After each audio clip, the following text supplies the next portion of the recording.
America के राष्ट्रपति Donald Trump की एक वीडियो इस समय पूरे जापान में वायरल हो चुकी है। इस वीडियो को देख जापान के लोग हैरान हैं, वहीं चीन इस वीडियो को देखकर काफी खुश है।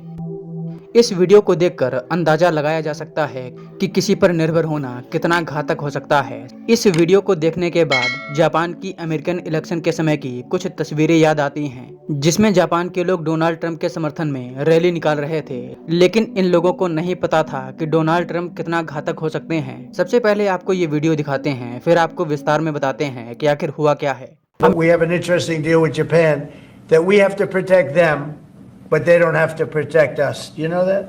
That's the way the deal reads. We have to protect Japan, and by the way, they make a fortune with us economically. There's another case, but we have to protect Japan, but under no circumstances do they have to protect us. I actually ask, who makes these deals? America का Japan के साथ एक समझौता है, ये दूसरे विश्व युद्ध के बाद किया गया था। जापान ने दूसरे विश्व युद्ध में अमेरिका की नाक में दम कर दिया था, इसलिए जापान से कहा गया था कि आप अपनी सेना नहीं रख सकते, अमेरिका आपकी सुरक्षा करेगा। इस समझौते को लेकर अब डोनाल्ड ट्रंप ने कहा है कि ये समझौता ठीक नहीं है। अगर जापान पर किसी ने अटैक किया तो अमेरिका जापान की सुरक्षा में आएगा, लेकिन अगर अमेरिका पर हमला हुआ तो जापान उसको डिफेंड नहीं करेगा। ये कैसा समझौता है? ट्रंप यही नहीं रुके। ट्रंप ने कहा कि जापान अमेरिका को अपने देश की सुरक्षा के लिए बहुत कम पैसा देता है, जो ठीक नहीं है। ट्रंप के इस बयान को सुनकर जापान के लोग हैरान हैं, क्योंकि ट्रंप ने ये बात ऐसे समय पर बोली है जब चीन और उत्तर कोरिया के रूप में दो दुश्मन जापान के सामने खड़े हैं। जापान की आबादी भी इस समय तेजी से गिर रही है और इस समय ये एक बड़ी सेना भी नहीं खड़ी कर सकते जो चीन और उत्तर कोरिया को टक्कर दे सके। सबसे बड़ी चुनौती तो ताइवान के सामने है। चीन कई बार ताइवान को कब्जाने की धमकी दे चुका है और अपने सैन्य विमान ताइवान के ऊपर से उड़ाता रहा है।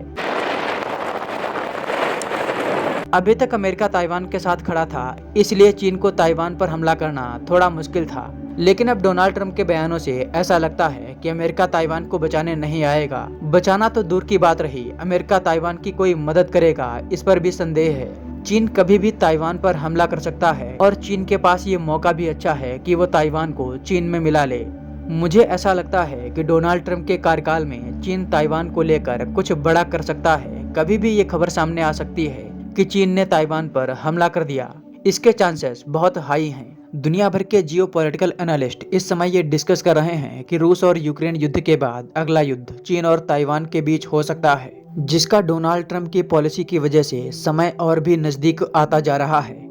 दोस्तों, आपका इस मामले पर क्या कहना है, हमें कमेंट बॉक्स में जरूर बताएं।